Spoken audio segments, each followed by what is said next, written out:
한국인이 베트남에서 직접 운전할 때 경험하는 놀랍고 황당한 교통문화 탑10. 안녕하세요 여러분, 제오물결입니다. 오늘은 한국인이 베트남에서 직접 차를 운전할 때 마주칠 수 있는 황당한 상황 탑10을 소개할게요. 한국인이 베트남에 와서 오토바이 홍수의 거리를 보면 여기서 운전하는 것은 목숨을 걸어야 하겠구나라고 생각하게 되죠. 그러나 무질서 속의 질서, 베트남 내에서도 분명 누구나 운전할 수 있는 무언의 질서가 있습니다.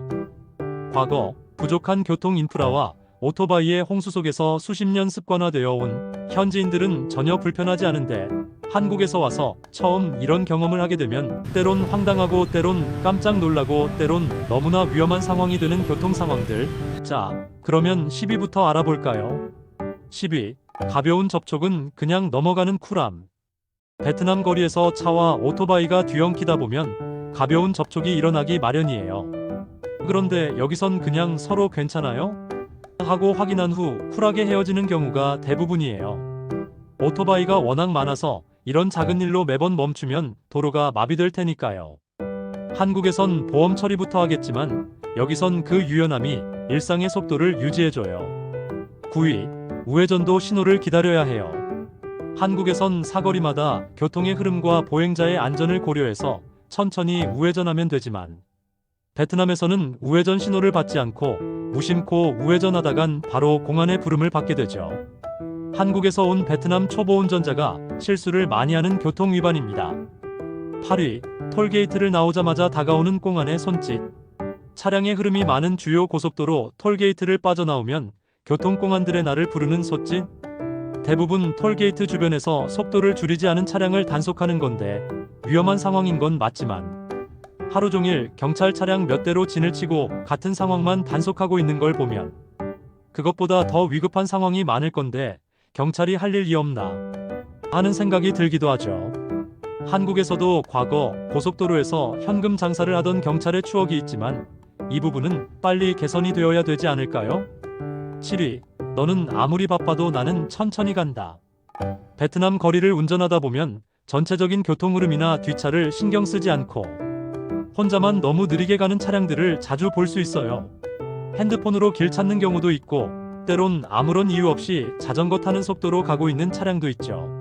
하물며 고속도로 1차선에서 규정속도 이하로 운전하고 있는 운전자도 쉽게 보게 되죠. 느림의 미학, 베트남의 여유로운 문화를 경험하게 되지만 뒤따라가는 한국인은 난감하죠. 6위. 달리는 차에서 창문으로 날려버리는 쓰레기. 차 타고 가다 창문을 열고 아무렇지도 않게 쓰레기를 버리는 사람들. 한국에선 상상 못할 일이지만 베트남 생활하다 보면 그 배경을 이해하게 돼요. 그러나 최근 시민의식이 성숙해지면서 이런 경우는 많이 줄어들고 있어요. 5위. 차 머리를 먼저 끼우는 우선권. 신호가 없는 사거리에서 또는 차선을 지키며 운행 중에 어디선가 불쑥 차머리를 들이대고 들어오는 차량들. 특히 대형 차량은 직진하고 있는 차량을 신경도 쓰지 않고 밀고 들어오죠. 내 차선을 준수하고 직진 우선권만 생각하다 위험한 상황을 많이 만나게 되죠.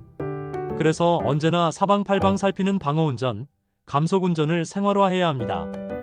먼저 진행하고 있는 다른 차량을 배려하는 교통문화. 베트남에서 하루빨리 정착되어야 하는 문화라고 생각해요. 4위. 차선 따윈 필요 없다. 차선 위로 주행하는 차량들. 차선과 차선을 지키면서 운전하지 않고 차선을 물고 차선 위로 계속해서 운행하는 차량들. 하물며 고속도로에서도 그런 경우가 자주 있죠. 이것도 오토바이와 공존하는 교통체계에서 습관화된 교통문화인데 좌우 언제 튀어나올지 모르는 오토바이를 경계하며 두 개 차선을 마치 한 개 차선인 듯 운전하죠. 3위. 역주행이 당연한 일상. 오토바이가 갑자기 내 앞으로 돌진해 들어오면 심장이 쿵. 좁은 골목이나 교차로에서 시간을 아끼려고 역주행하는 경우가 많죠. 오토바이뿐만 아니라 가끔씩 차량들도 역주행하는 경우가 있어 불안한 상황을 자주 만나요. 한국에선 상상도 못할 일이지만 여기선 서로 눈치로 피해가는 스킬이 작동해요. 2위. 도로 중간에 차 세워놓기. 고장난 차를 도로 중앙에 그대로 세워두거나 사고가 나면 그 자리에 차를 세워두는 바람에 좁은 도로가 한없이 정체되는 일이 다반사예요. 한국은 일단 갓길로 차를 빼고 경찰이나 보험회사를 기다리겠지만 베트남은 오히려 오토바이의 흐름을 방해해서 더 위험한 상황을 만들 수 있어서 고장나거나 사고난 그 자리에 차를 정지해두고 해결을 하려고 하죠. 여유로운 마음으로 수습되기를 기다리는 수밖에 없죠. 드디어 1위, 가장 말도 안 돼 보이는 상황인데 너무 당연한 사거리 직교와 동시 신호. 교차로에서 내 방향과 반대편 방향의 직진 좌회전 신호가 동시에 켜지는 거예요. 처음에 가장 황당하고 이해가 안 되는 교통신호 시스템이죠. 마주오는 수많은 차량과 오토바이가 동시에 직교와 신호를 받고 뒤엉키게 되면 큰 사고가 날 게 뻔하다고 생각되죠. 그러나 수많은 차량과 오토바이들이 최대한 원활한 흐름을 유지하기 위한 나름 합리적인 교통 시스템으로 차량의 속도를 줄여서 서로 안전하게 교차할 수 있도록 만든 교통 방안이죠. 베트남에 살다 보면 이런 무질서 속의 질서, 카오스 속의 조화가 자주 느껴져요. 이상, 한국인이 베트남에서 처음 운전할 때 깜짝 놀라게 되는 황당한 교통 상황 탑10이었습니다. 오토바이가 교통의 중심인 이곳에서 이런 상황들은 어쩔 수 없이 자리 잡은 문화일 텐데요.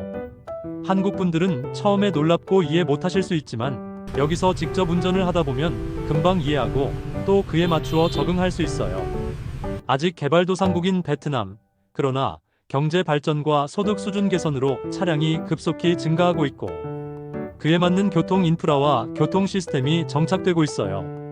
그에 맞춰 성숙한 시민의식, 교통문화 선진화도 차근차근 이루어지고 있죠. 머지않아 선진국 못지않는 최고의 교통문화 시스템이 정착될 거예요. 여러분의 베트남 운전 관련 재미있는 에피소드가 있다면 댓글로 공유해주세요. 구독, 좋아요, 알림 설정 잊지 마시고 다음 영상에서 만나요.